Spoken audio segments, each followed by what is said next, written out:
Boa noite. Faremos uma apresentação sobre a vida, obra e pensamento do escritor prussiano Ferdinand Lassalle. Ferdinand Lassalle nasceu em 11 de abril de 1825, na cidade prussiana de Braslav, que posteriormente seria anexada à Polônia com o nome de Wrocław ou Breslávia.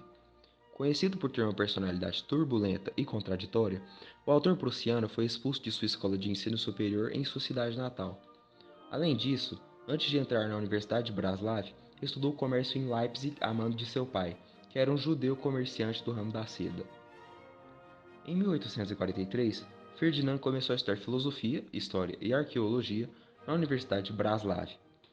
Posteriormente, quando estava continuando seus estudos em Berlim, entrou em contato pela primeira vez com as ideias dos filósofos alemães Hegel e Feuerbach e dos pensadores utópicos franceses. Com a intenção de se formar e se qualificar como professor universitário com uma tese sobre a filosofia de Heráclito, fez repetidos estudos sobre o assunto em Paris entre 1845 e 1847. Em 1846, na Alemanha, ele conheceu a condessa Sophie Hatzfeld, casada e que tentava se divorciar do marido. Lassalle conduziu 35 processos em seu nome e, em 1854, finalmente obteve o divórcio para ela. A partir de então, ele recebeu uma pensão anual da condessa, passando a viver com uma certa estabilidade financeira. Lassalle viveu em Düsseldorf de 1848 a 1857 e participou da Revolução de 1848 e 49, pela qual a classe média liberal tentou alcançar uma monarquia constitucional que concederia direitos civis como liberdade de reunião e liberdade de imprensa. Durante esses dias, ele estabeleceu contato com os líderes socialistas Karl Marx e Friedrich Engels. Durante a denominada Primavera dos Povos, Ferdinand de Lassalle incitou a milícia a iniciar revoltas armadas a partir de discursos e encontros coletivos. Ele foi preso e mantido na prisão até seu julgamento em julho do mesmo ano.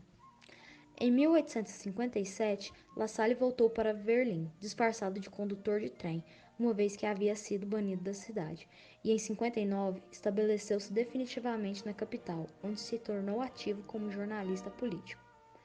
No ano de 1862, foi convidado pela Comitê Central a convocar um Congresso Geral de Trabalhadores alemão, criando nessa oportunidade um exército de sufrágio. Já em 1863 e 64, lançou-se na luta pelos direitos dos trabalhadores e tornou-se presidente da Associação Geral dos Trabalhadores Alemães, criado em 1863. Com relação às obras de Ferdinand de Lassalle, em 1862, em um clima de grande disputa na Prússia monárquica, Lassalle pronuncia uma conferência que dá origem ao seu famoso texto, O que é uma Constituição. Nessa obra, o autor usa vários exemplos para que se compreenda a construção política que cria as constituições. Já com um título autoexplicativo, ele procura responder o que é uma Constituição, estabelecendo um paralelo com a lei, apontando assim a importância de saber diferenciar uma simples lei de uma Constituição. Lassalle cria em sua obra vários exemplos para estudar como cada classe social, a exemplo, a monarquia, a aristocracia, a grande burguesia, os banqueiros e a classe operária compõem a Constituição, concluindo assim que todos fazem parte dela, exercendo dominação sobre a mesma, trazendo a ideia central em sua obra de que a Constituição não é apenas um papel escrito, e sim a junção de fatores reais de poder que domina a sociedade. Ferdinand Lassalle escreveu A Essência de uma Constituição em 1862, devido aos inúmeros acontecimentos revolucionários e políticos que ocorriam na antiga Prússia. Esses acontecimentos possuem características diversas, e é a partir deles que Ferdinand Lassalle propõe no livro A Essência da Constituição uma distinção entre a Constituição escrita e a Constituição real, e quais os caminhos necessários para que elas mantenham-se em equilíbrio. É também nesse livro que ele escreve sobre os fatores de poder, e os divide em poder inorgânico e poder organizado.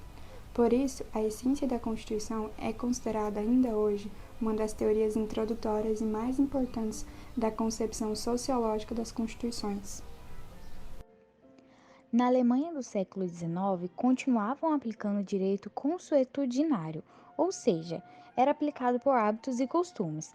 Eles acreditavam que o primeiro passo para se unificar a Alemanha seria instituir uma constituição escrita, em que delimitaria o poder do rei e definiria os direitos da população. La Salle, agitador da época, promoveu uma grande palestra, que depois veio a se transformar na obra já mencionada antes, A Essência da Constituição. Nessa palestra, ele mostrou seu pensamento. Para ele, a Constituição escrita era apenas um documento jurídico que não possuía valor, era apenas uma folha de papel. Uma das definições para a Constituição é que ela é uma lei fundamental que organiza o direito público de uma nação. Mas para Ferdinand, essa definição descreve apenas a função da Constituição e não a sua essência. Um dos exemplos que ele usa para a época é: imagine que todas as bibliotecas da Prússia peguem fogo e que perdessem todos os registros das leis. A Prússia deixaria de ter uma Constituição?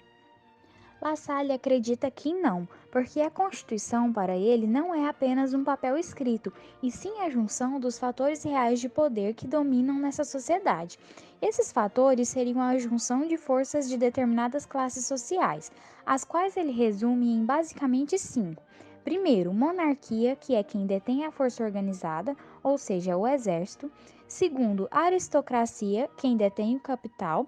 Na época seriam os proprietários de terra, pois eles possuíam muita influência no âmbito legislativo. Terceiro, os grandes burgueses, que eram os empresários e comerciantes.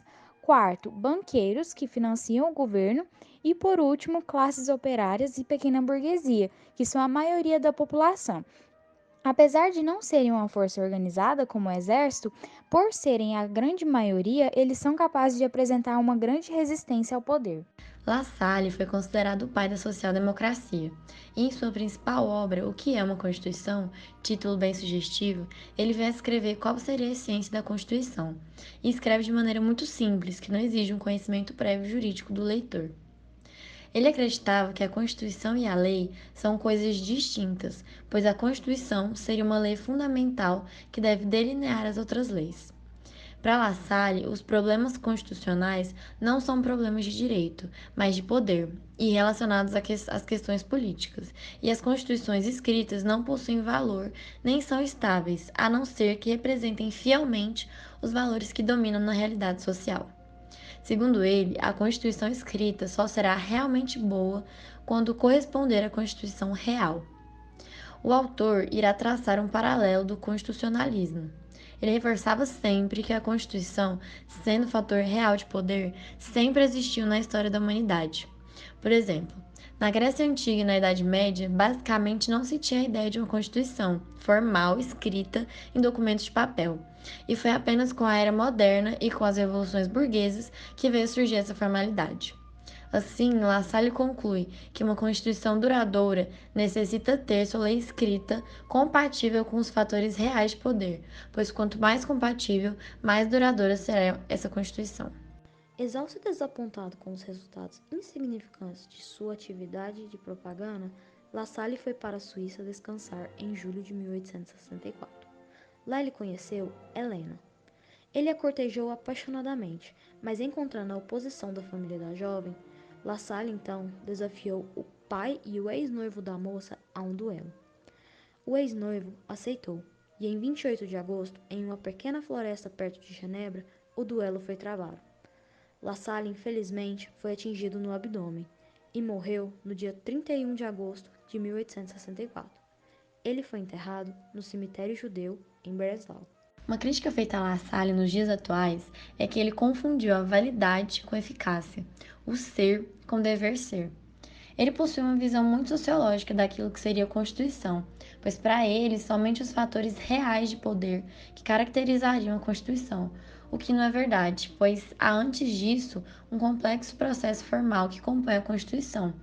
E tirar isso dela, segundo alguns críticos, é desdenhar do caráter jurídico de uma Constituição, limitando-a apenas ao seu caráter sociológico. Por fim, esse foi nosso seminário sobre a vida, a obra e pensamento de Ferdinand de La Salle. Esperamos que tenham gostado. Obrigado pela atenção e boa noite.